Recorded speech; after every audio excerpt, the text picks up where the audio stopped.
Selamat malam, Ibu, Bapak, dan Saudara sekalian yang dikasihi oleh Tuhan kita Yesus Kristus. Kita bersatu hati dalam doa yang diselenggarakan oleh GKJ Jakarta untuk edisi pada malam hari ini, Selasa 18 April 2023. Mari kita berdoa. Dengan merendahkan hati di hadapan-Mu, kami memohon pertolongan Allah di saat ini, agar kami dapat memahami firman-Mu yang hendak kami baca dan renungkan.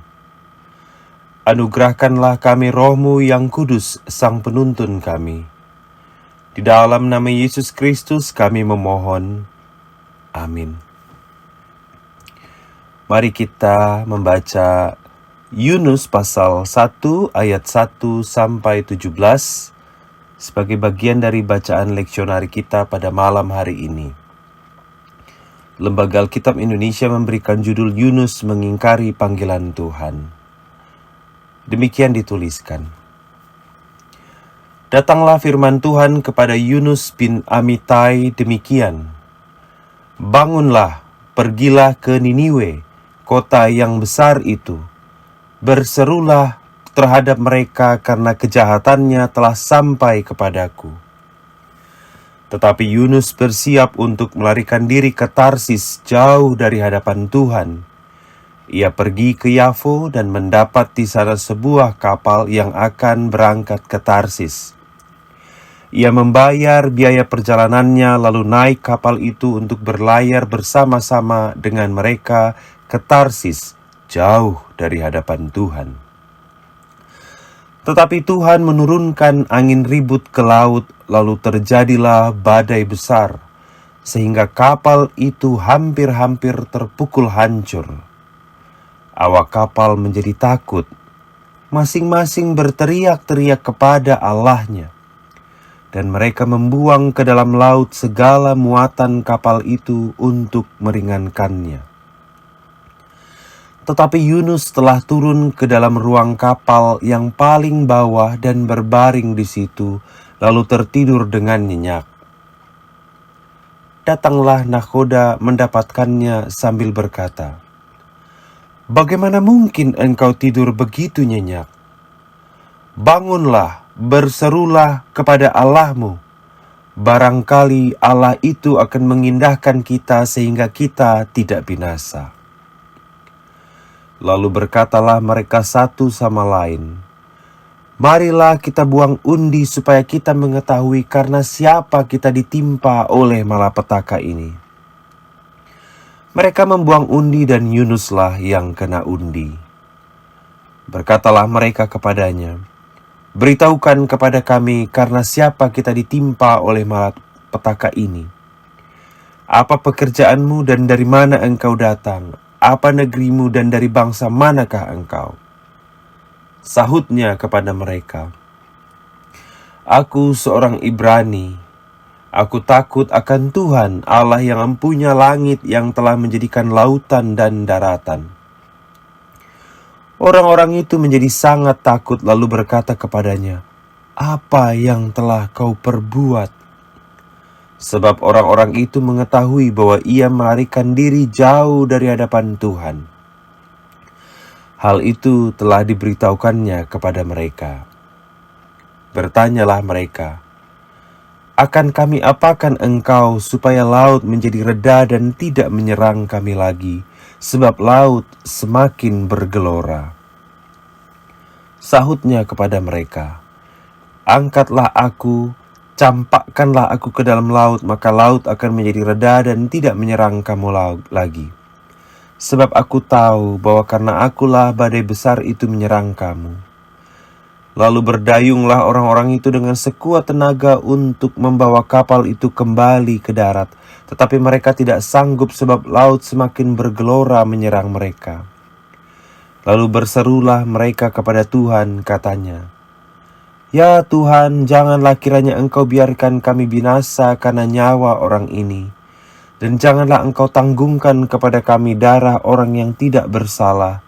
Sebab Engkau, Tuhan, telah berbuat seperti yang Kau kehendaki." Kemudian mereka mengangkat Yunus lalu mencampakkannya ke dalam laut dan laut berhenti mengamuk. Orang-orang itu menjadi sangat takut kepada Tuhan, lalu mempersembahkan korban sembelihan bagi Tuhan, serta mengikrarkan nazar. Maka atas penentuan Tuhan, datanglah seekor ikan besar yang menelan Yunus, dan Yunus tinggal di dalam perut itu 3 hari 3 malam lamanya. Ibu bapa dan saudara sekalian, kisah Yunus yang lari dari Allah dan dimakan ikan besar bukan cerita baru bagi umat Kristen. Kita mengenal cerita ini sejak kita masih anak-anak. Tetapi kisah ini selalu mengagumkan untuk direnungkan kembali. Yunus tidak mau melakukan perintah Allah. Dan secara logika, cara berpikir Yunus sangat dapat dimaklumi oleh orang pada masa kini. Yunus keberatan kalau Allah menolong orang-orang yang jahat, sekota besar pula. Bukan hanya 1 atau 2 orang, tetapi 1 kota. Niniwe terkenal karena kekejaman dan kejahatannya. Mereka suka menyiksa dan membunuh tawanan perang. Orang asing termasuk perempuan dengan sangat keji. Padahal di konteks zaman itu, keramahan atau hospitalitas terhadap orang asing adalah salah satu hukum utama, yakni bahwa tuan atau nyonya rumah akan melakukan apapun untuk melindungi tamu dan orang asing yang datang ke rumahnya atau ke wilayahnya. Bandingkan kisah ini dengan cerita Lot melindungi kedua tamunya yang kemudian direfleksikan di dalam Yehezkiel 16 ayat 49-50. Kota yang dipenuhi oleh orang-orang congkak, makanan melimpah tetapi tidak mau menolong orang miskin, dan suka melakukan kekejian yang kemudian dihukum Allah. Penduduk Niniwe adalah kumpulan manusia jahat di muka bumi ini, di mata Allah dan di mata Yunus, sehingga penolakan Yunus sangat bisa dipahami. Bukankah kita pun sering berpikir seperti Yunus, atau bahkan mengharapkan kesialan orang-orang yang jahat di mata Tuhan? Kita ingin orang jahat dihukum Allah, kalau perlu dimatikan saja.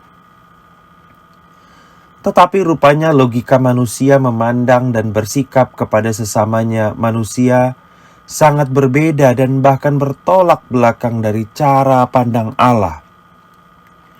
Pada kisah Yunus ini, Allah justru berkeinginan memberi kesempatan bagi orang-orang Niniwe. Aneh memang, tetapi pikiran dan tindakan Allah tak dapat diselami oleh manusia. Allah tak dapat diatur oleh kehendak manusia. Dan kisah ini menceritakan bahwa Allah memberikan kesempatan bukan hanya kepada orang Niniwe, tetapi juga kepada Yunus. Perhatikan pada bacaan kita bahwa akhirnya Yunus berani melawan dan lari dari panggilan Allah. Yunus berlaku kurang ajar, ia membangkang perintah Allah. Padahal Yunus hanyalah seorang manusia biasa ciptaan Tuhan, yang kalau dilenyapkan seketika pun Allah bisa melakukannya. Bukankah Allah pernah melakukannya dengan melenyapkan penduduk Sodom dan Gomora? Tetapi dalam kisah kali ini Allah tidak berbuat demikian. Pikiran Allah tak terselami oleh pikiran manusia. Allah memberi kesempatan kepada Yunus. Yunus pun sadar bahwa ia tak dapat lari dari panggilan Allah. Itu sebabnya pada akhirnya ia merelakan dirinya dibuang ke laut demi keselamatan banyak orang di kapal yang ia tumpangi. Ibu, bapa, dan saudara sekalian, cerita Yunus ini memberi gambaran sisi lain Allah yang penuh rahmat dan belas kasihan. Di cerita yang lain kita bisa melihat bagaimana murka Allah menyala dalam api yang membakar dan menghanguskan 2 kota. Tetapi di kisah ini Allah memberi kesempatan kepada penduduk Niniwe dan kepada Yunus. Bukankah ini menunjukkan bahwa selalu ada kemungkinan Allah memberi kesempatan bagi kita semua menurut belas kasih dan kemurahhatian Allah? Yunus menyadari kesalahannya dan kemudian ia berani bertanggung jawab. Sikap inilah yang perlu kita teladani. Berani berbuat, berani bertanggung jawab. Tuhan tidak menghendaki kita lari dan bersembunyi atas kesalahan dan pembangkangan yang kita lakukan. Kadang-kadang Allah mengizinkan alunan gelombang masalah datang sebagai cara Allah memanggil kita kembali.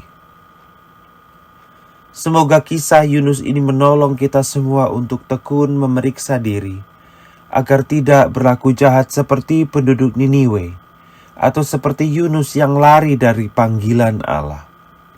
Dan sekaligus mengingatkan kita bahwa Allah adalah juga Tuhan yang penuh kasih, Sang pemberi kesempatan untuk kembali kepadanya. Amin. Mari kita berdoa. Ajarlah kami untuk berlaku baik dan benar di hadapan-Mu, ya Allah. Tuntunlah hati dan pikiran kami agar sejalan dengan kehendak-Mu, sebagaimana kami mengenal-Mu di dalam karya Yesus Kristus. Kami tak selalu dapat memahami kehendak-Mu, tetapi mampukanlah kami bermurah hati dan berbelas kasih seperti Engkau kepada orang Niniwe dan Yunus. Dan berilah kami kesempatan untuk mengubah diri ketika kami menjauh dari-Mu. Di dalam nama Yesus Kristus kami berdoa. Amin.